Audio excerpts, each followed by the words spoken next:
E vamos continuar falando sobre animais? Sobre esse assunto eu vou conversar agora com o Frei José Antônio Cruz Duarte, que é vigário da Fraternidade Francisca de São Francisco de Assis, de Bragança Paulista, em São Paulo.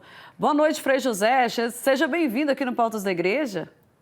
Boa noite, Casey. Boa noite. Frei José, vamos começar falando sobre São Francisco de Assis. Por que ele é considerado o protetor dos animais? Olha, primeira coisa, a gente teria que começar lembrando os 800 anos que vamos celebrar o ano que vem do Cântico das Criaturas.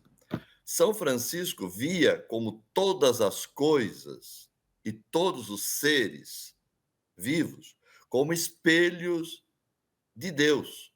Eles refletem a imagem de Deus para nós. Portanto, quando você se relaciona bem com todo o criado, você se relaciona bem também com as pessoas, relaciona-se bem também com Deus, porque o ser humano é um nó de relações. Então, se você não sabe relacionar-se com os outros seres não humanos, você não vai saber relacionar-se também com os seres humanos.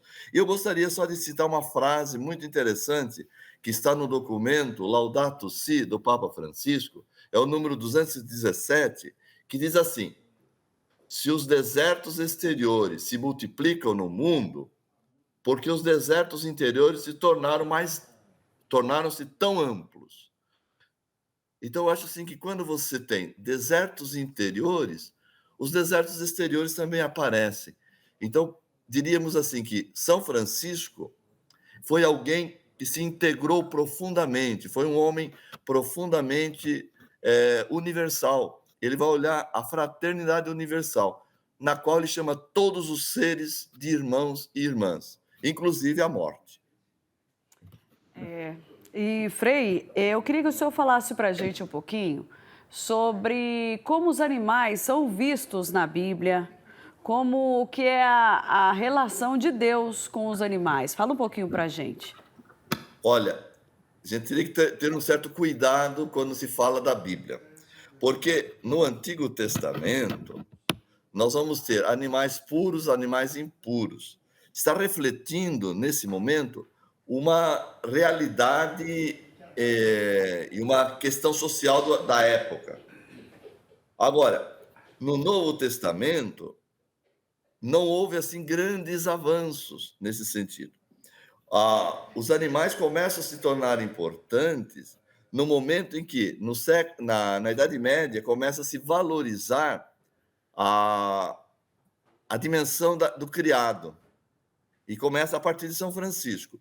Agora, os animais na Bíblia você vai encontrar diversas vezes. Por exemplo, quando se fala de Lázaro, Lázaro estava lá na porta da casa do rico, desejando se alimentar daquilo que caía da mesa do rico, e ninguém lhe dava. E aí diz o texto bíblico que cães vinham lamber as suas feridas. É interessante isso, porque no judaísmo o cão é considerado um animal impuro. Portanto, se você está todo chagado, você é impuro, e os cães vêm lamber as suas feridas, significa que você é verdadeiramente impuro.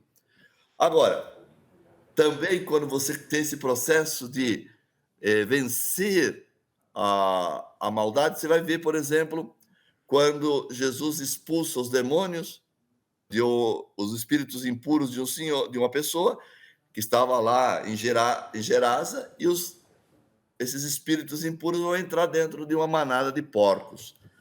Então, os animais na Bíblia, eles sempre foram considerados, não em primeiro lugar. O centro, sempre na Bíblia, foi o ser humano. É hoje que a gente começa a retomar e repensar que, quando você olha o universo como um todo, você percebe também que os animais fazem parte desse todo, e que você não pode restringir o universo só com um espaço do ser humano. E aqui entra uma coisa importante, que é a vida. Se antes nós tínhamos um antropocentrismo, hoje nós começamos a colocar a vida no centro. E é isso que está cada vez mais se acentuando no mundo atual. Frei José, o senhor falou em relação ao animal, que na Bíblia ele não está no centro.